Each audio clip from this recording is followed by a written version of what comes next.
सम्पूर्णमा नमस्कार, शुभ दिन, शुभ बिहानी। सबैमा होलीको विशेष विशेष होलीको शुभकामना। लगत्तै यो चुनावी माहौल छ। चुनावी माहौलमा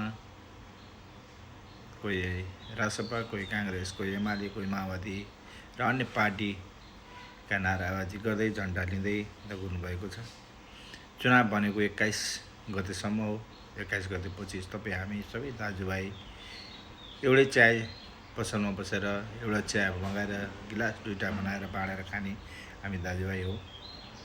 चुनावी एउटा एजेन्डा हो। कोहीलाई के मनपर्छ, कोहीलाई के मनपर्छ।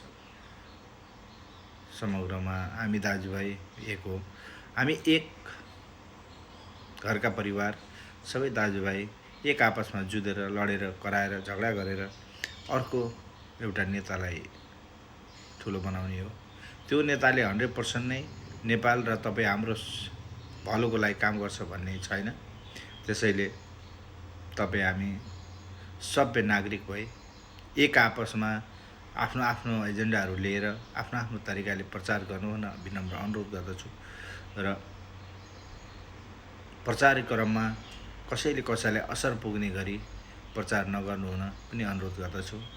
र धेरै साथीभाइहरू एकदमै आवेशमा आएर झन्डा बोकेपछि अर्कालाई, साथीलाई, अर्को प्रतिपक्षको पार्टीका झन्डाहरू देख्दै गर्दा एकदमै आवेशमा आउने बानी छ।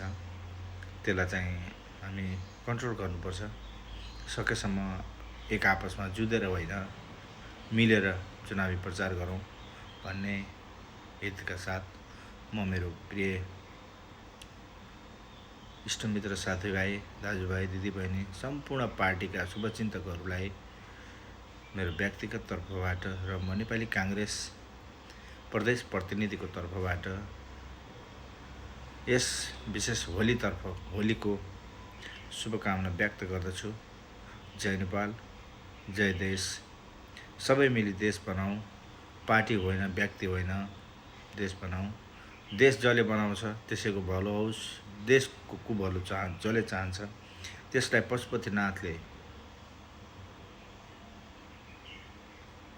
आफै हेर्नेछन् भन्ने व्यक्त गर्दै म मेरा केही भनाइहरू अन्त्य गर्दछु। हस्त जय नेपाल, जय बुद्ध।